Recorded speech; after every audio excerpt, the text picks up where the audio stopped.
मेरी शादी 7 लड़कों से हो गई। शरीर में हट्टे कट्टे और मैं बिल्कुल दुबली पतली। उन सबको कैसे झेलती। जैसे ही सुहाग रात का टाइम आया, वे सातों बारी बारी से मेरे साथ सुहाग रात मनाने लगे। उसके बाद जो हुआ, उससे तो मेरी रूह कांप जाती है। दरअसल मैं एक ऐसे परिवार और समाज में पैदा हुई जहाँ पर घर के सभी भाइयों के सिर्फ एक ही दुल्हन होती थी। मेरी माँ भी मेरे पापा और ताऊ जी और चाचा जी सभी की पत्नी थी। मैं 10 साल की थी और मुझसे बड़े मेरे 5 भाई थे। घर में शादी का माहौल था क्योंकि मेरे पांचों भाइयों की शादी थी, भाभी सिर्फ एक। उस समय मुझे इस सब की खबर नहीं थी। मैं बिल्कुल अनजान थी कि ऐसी भी कोई प्रथा होती है। मैं तो इस खुशी में झूम रही थी कि घर में मेरी 5 भाभियां आएंगी। लेकिन भैया की शादी के बाद जब दुल्हन का गृह प्रवेश किया जा रहा था, तो मेरे पांचों दूल्हे भाइयों के साथ केवल एक ही दुल्हन थी। सब लोग बहुत खुश थे कि घर में बहू आ गई है, पर मैं सिर्फ इसी सोच में थी कि आखिर मेरी बाकी 4 भाभियां कहाँ हैं। खैर, मैं इन सब को भूल गई और नाचने में लग गई। कुछ दिन यूं ही निकलते गए। रोज देखती कि मेरी भाभी के पास सभी भाई जाते हैं। पढ़ाई लिखाई उस समय होती नहीं थी, और अगर थोड़ी बहुत होती तो वो सिर्फ लड़कों के लिए। लड़कियों को पढ़ाई नहीं करने की दी जाती थी। कुछ दिन बाद मेरी सहेली की बहन की शादी थी। उसके पिताजी और मेरे पिताजी अच्छे दोस्त थे, इसीलिए उनकी शादी में हमारे पूरे परिवार को बुलाया गया। सब लोगों के साथ मैं भी वहां गई। जब उनके यहाँ बारात आई तो 3 दूल्हे थे। मैं फिर सोचने लगी कि इनके यहाँ तो सिर्फ एक लड़की की ही शादी है, तो फिर दूल्हे 3 कैसे हैं। खैर, उनकी शादी के बाद मैं घर पर आई। जब माँ को सारा काम करके खाली बैठे देखा, तो मैंने माँ से पूछ लिया कि आखिर ये क्या है, एक लड़की के इतने सारे दूल्हे कैसे हो सकते हैं। तभी मेरी माँ ने मुझे प्यार से समझाया कि बेटी, हमारे समाज की एक प्रथा है जिसमें जहाँ लड़की का रिश्ता तय किया जाता है, वहाँ जितने भी भाई होते हैं उन सब से शादी होती है। मैंने माँ से पूछा कि इतने सारे लड़कों को एक अकेली लड़की कैसे संभाल पाती है। तभी माँ ने कहा कि बेटा, अब जैसे भी हो, ये सब तो करना ही पड़ता है। अब लड़की की किस्मत पर निर्भर करता है कि उसके ससुराल में ज़्यादा भाई ना हो। मेरी ज़्यादा कुछ समझ में नहीं आ रहा था, तो मैं वहाँ से उठकर चली गई। कुछ दिन बाद जब मैं 18 साल की हुई, तो मेरे घर पर मेरी शादी करने की बात चलने लगी। भाई और पापा ने मेरे लिए रिश्ता देखना शुरू कर दिया। मैं बिल्कुल भी खुश नहीं थी शादी करवाने के लिए, क्योंकि मेरा दिल इसीलिए घबरा रहा था कि पता नहीं कितने लड़कों से मेरी शादी होगी, और उसके बाद मैं उन सबको कैसे संभालूंगी। लेकिन मेरी कहाँ चलने वाली थी। आखिर होना तो वही था जो घर के बड़े चाहते थे। खैर, दूसरे दिन मैं अपनी माँ के साथ बैठी थी। तभी मेरे सबसे बड़े भैया आए और कहने लगे कि अंजू का रिश्ता तय कर दिया गया है। बहुत अच्छा खानदान है और ज़मीन भी अच्छी आती है। लड़के 7 भाई हैं। ये सुनते ही मेरे पैरों तले से ज़मीन खिसक गई। 7 लड़कों को मैं कैसे संभाल पाऊंगी, बस यही सोच मुझे खाए जा रही थी। मैं बार बार इस समाज को कोस रही थी कि आखिर ये प्रथा किसने और क्यों बनाई है। हम लड़कियों का ख्याल जरा भी नहीं है किसी को। मैंने कई प्रयास किए कि किसी भी तरह ये शादी ना हो, लेकिन शायद किस्मत में भी यही लिखा हुआ था। मैंने अपनी माँ और भाभी से इस बारे में बात की, लेकिन उन्होंने भी मुझे बोल दिया कि तुम्हें अब इसे स्वीकार करना पड़ेगा। मेरी माँ कहने लगी कि मैं और तुम्हारी भाभी भी तो ये सब झेल रहे हैं। शुरू शुरू में तुम्हें तकलीफ होगी, लेकिन बाद में तुम अपने आप सहन करना सीख जाओगी। मैं दुखी मन से वहाँ से चली आई। अब जैसे जैसे शादी के दिन नज़दीक आ रहे थे, मैं गहरी चिंता में डूबी जा रही थी। आखिर वो दिन आ ही गया जिस दिन का हर लड़की को इंतज़ार रहता है, लेकिन इस दिन को मैं नहीं चाहती थी, क्योंकि मैंने शुरू से ही किसी एक का ही सपना देखा था, ना कि 7 का। सब लोग अपने अपने काम में लगे हुए थे। कोई तैयार हो रहा था, तो कोई बारात के स्वागत की तैयारी में। मुझे भी तैयार किया गया। रंग गोरा होने की वजह से मैं सबसे सुंदर थी। दुल्हन के जोड़े में भी मैं बहुत सुंदर दिख रही थी, लेकिन मुझे अपनी सुंदरता नहीं दिख रही थी। मुझे सिर्फ ये चिंता सताए जा रही थी कि आखिर कैसे होगा सब कुछ। फिर मेरी इसी सोच में डूबे मन को अचानक कुछ लड़कियों के शोर ने बाहर निकाल दिया, जो कह रही थीं कि बारात आ गई है। तभी बैंड बाजा के साथ बारात ने हमारे दरवाजे पर दस्तक दी। खाना पीना करने के बाद मुझे मंडप पे ले जाया गया। वहाँ 7 दूल्हे बैठे थे। मेरा कलेजा धक धक कर रहा था, लेकिन मैं अपनी मजबूरी के आगे कुछ नहीं कर सकती थी। तभी उन 7 ने बारी बारी से मेरी मांग में सिंदूर लगाया और एक बड़ा सा मंगलसूत्र एक साथ मेरे गले में पहनाया। फिर फेरों के लिए उन 7 के साफे के साथ मेरा पल्लू बांधा और फेरे करवाए। फिर हम 8 की शादी संपन्न हुई। मुझे अपने कमरे में ले जाया गया, जहाँ कुछ महिलाओं के साथ मेरी भाभी और माँ थी। उन्होंने मुझे कहा कि देखो बेटा, अब से उन 7 के साथ ही तुम्हारा संसार है। तुम कभी भी उन लोगों को निराश मत करना, ना ही कभी उनकी सेवा में कोई कमी रखना। हम सब की हमेशा लाज रखना। उनकी ये सब बातें मुझे अंदर से झकझोर रही थीं।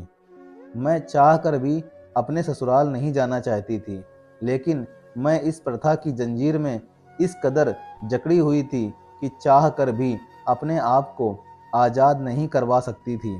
खैर, विदाई का समय हो चुका था। सब लोगों से मिलकर मैं अपने ससुराल के लिए निकल गई। ससुराल पहुंचते ही सब लोगों ने रस्में पूरी की और मुझे खाना खिलाया। इतनी सुंदर बहू पाकर मेरे सास ससुर बहुत खुश थे। जो लोग भी आए हुए थे, सब लोग मेरे ही चर्चे कर रहे थे, लेकिन उन लोगों की तारीफों का मुझ पर कोई ऐसा असर नहीं पड़ रहा था जो मेरी चिंता दूर कर दे। अब रात हो चुकी थी। फूलों से सजा और इत्र की खुशबू से भरे कमरे में मुझे ले जाया गया और मुझे घूंघट निकलवा कर वहाँ बैठा दिया। फिर कुछ देर बाद मेरे सबसे बड़े पति आए। उन्होंने मेरे साथ सुहागरात मनाई और चले गए। मैं दर्द से कराह रही थी, लेकिन फिर भी मैंने खुद को संभाला और अपने कपड़े सही किए और फिर से सेज पर बैठ गई।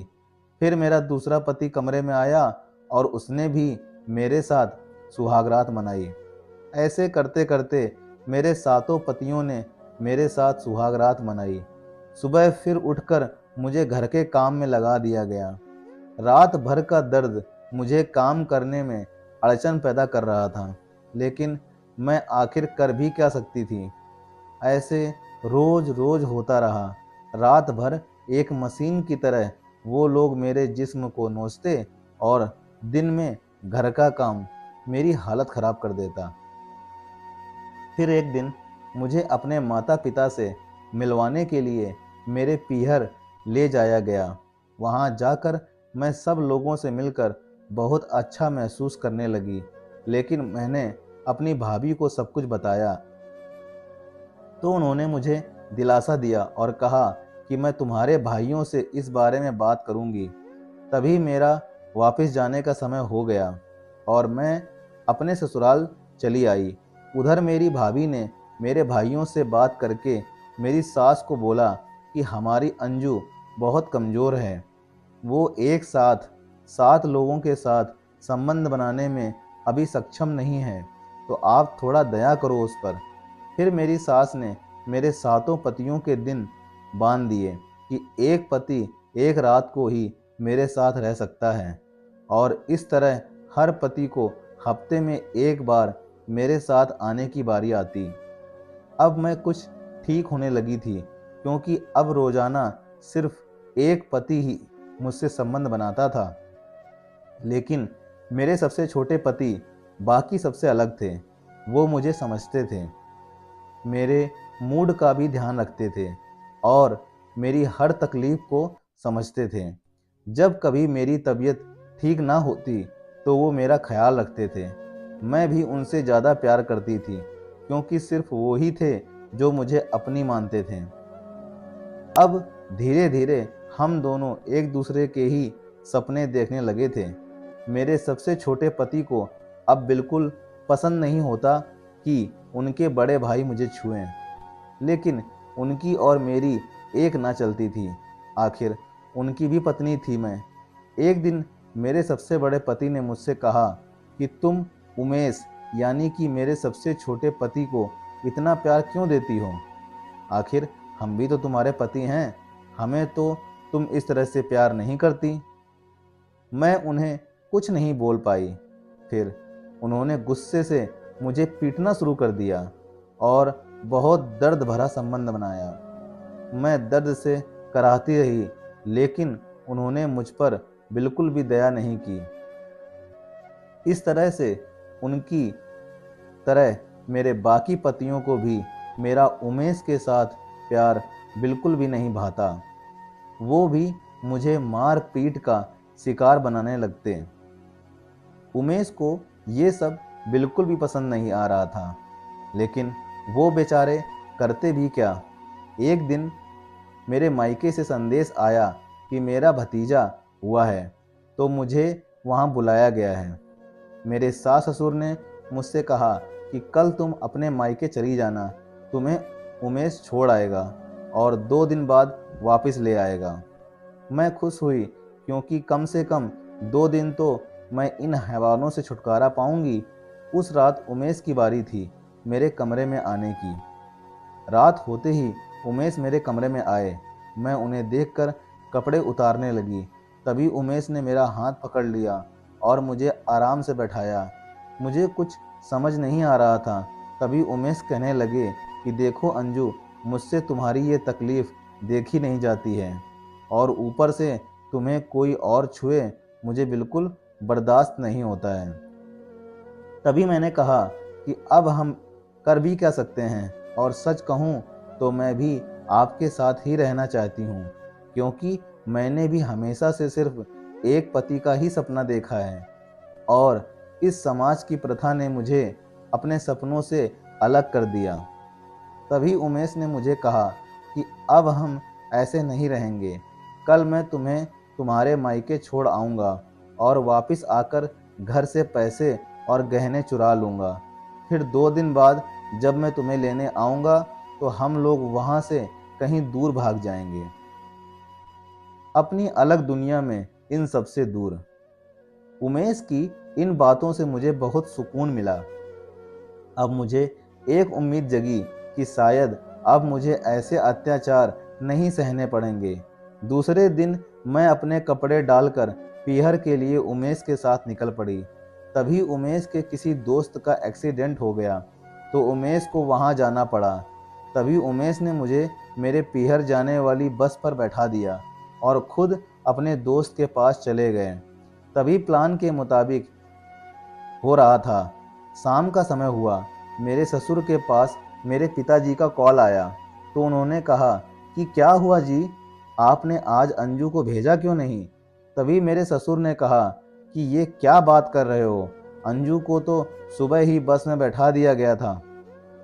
फिर उमेश के आने के बाद मेरे ससुर ने उमेश से कहा कि अंजू अभी तक अपने घर नहीं पहुंची है, क्या तुमने उसे सही से बस में नहीं बैठाया था क्या? तभी उमेश ने कहा कि नहीं, मैं तो उसे अच्छी तरह बैठा के आया था। अब उमेश भी बहुत घबरा गए कि आखिर अंजू गई कहाँ। मेरे मायके वाले भी आ गए थे। दूसरा दिन हो गया था, लेकिन अभी तक मेरे बारे में कोई भी खबर नहीं आई थी। सबसे ज़्यादा उमेश दुखी थे कि आखिर में मैं गई कहाँ। 2 दिन बाद वो मेरे साथ अपनी दुनिया बसाने वाले थे, लेकिन उससे पहले ही ये घटना हो गई थी। मेरी कोई खबर न लगने पर सब लोगों ने पुलिस को खबर करने की सोची और थाने में जाकर रिपोर्ट दर्ज करवा दी। पुलिस अपनी छानबीन में लग गई। तभी अंजू की लाश उन्हें सड़क के किनारे पर मिली। पत्थर से वार किया हुआ था, जिसकी वजह से अंजू की पूरी बॉडी कुचली हुई थी। सब लोगों ने अंजू की बॉडी उसके कपड़ों और हाथ पर बने टैटू से पहचान ली और अंतिम संस्कार कर दिया गया। अब सवाल था कि आखिर अंजू को मारा किसने। जब अंजू गई थी तो उसके गले में कई तरह के गहने डाले हुए थे जो लाश पर नहीं मिले। सब लोगों ने इसे लूट कर मारने का इरादा समझा। कुछ दिन तक तो पुलिस ने छानबीन की, लेकिन अपराधी नहीं मिला। फिर बाद में इस घटना को भुला दिया गया। सब लोग भी भूल चुके थे, लेकिन अंजू को भुलाना उमेश के लिए बहुत मुश्किल था। वह अंजू की याद में दिन रात रहता। एक रात उमेश अपने कमरे में सो रहा था, तभी उसे खटखट की आवाज़ सुनी। उमेश ने अपने कमरे का दरवाज़ा खोला और घर की पिछली तरफ गया, जहां पर से आवाज़ आ रही थी। फिर उसने देखा कि अंजू के ससुर जमीन को खोदकर कुछ निकाल रहे थे। फिर उन्होंने जमीन से एक लाल रंग की पोटली निकाली और उसमें से कुछ गहने निकाले। मैं देखकर चकरा गया जब मैंने देखा कि वो वही गहने थे जो उस दिन अंजू पहनकर घर से गई थी। उमेश को सारा माजरा समझ में आ गया था, लेकिन वो ये सोचकर दुखी भी हो रहा था कि उसके पिताजी ऐसा कैसे कर सकते हैं। उमेश ने दूसरे दिन पुलिस को बुलवाया और सारी बातें कह डाली। अंजू के ससुर उमेश को गुस्से से देख रहे थे, लेकिन फिर पुलिस के खौफ से उन्होंने सब कुछ उगल दिया। उन्होंने कहा कि मैंने उमेश और अंजू की सारी बातें सुन ली थीं कि ये लोग 2 दिन बाद भाग जाएंगे। तभी मैंने मेरे बाकी 6 बेटों का क्या होगा ये सोचा और हमारी बिरादरी में क्या इज्जत रहेगी, इसी डर से अंजू का पीछा करने लगा और कुछ मेरे गुंडे आदमियों की मदद से अंजू को मरवा दिया ताकि वो उमेश के साथ भाग ना पाए। और मैंने गहने निकाल लिए ताकि लोगों को लूटपाट का मामला लगे और हमारे गहने भी बच गए। पुलिस अब अंजू के ससुर को गिरफ्तार कर चुकी थी। उमेश की आंखों से आंसू नहीं रुक रहे थे कि ये कैसी प्रथा है जिसकी वजह से लड़कियों को इतनी तकलीफ़ें झेलनी पड़ती हैं, और अगर वो खुलकर जीना चाहे तो उन्हें जान से मार दिया जाता है। उमेश अब अपनी पूरी ज़िंदगी अंजू की यादों को समर्पित कर चुका था। तो भाइयों और बहनों, अगर मेरी आज की कहानी आपको पसंद आई हो तो वीडियो को लाइक ज़रूर कीजिएगा और शेयर कीजिएगा, साथ में कमेंट भी कर दीजिएगा। और हाँ, सबसे ज़रूरी बात, अगर आपने अभी तक मेरे चैनल को सब्सक्राइब नहीं किया है तो प्लीज़ सब्सक्राइब ज़रूर कर दें। तो भाइयों और बहनों, मिलते हैं अगले वीडियो में एक और दिलचस्प कहानी के साथ। तब तक के लिए नमस्कार, धन्यवाद भाइयों और बहनों। साथ ही साथ आपके राइट साइड में जो बेल आइकन है उसको दबा दीजिएगा ताकि आपको मेरे सारे वीडियो सबसे पहले मिलें। चलो दोस्तों, मिलते हैं सबसे अगली कहानी में। तब तक के लिए जय हिंद, जय भारत दोस्तों। खुश रहिए, आबाद रहिए।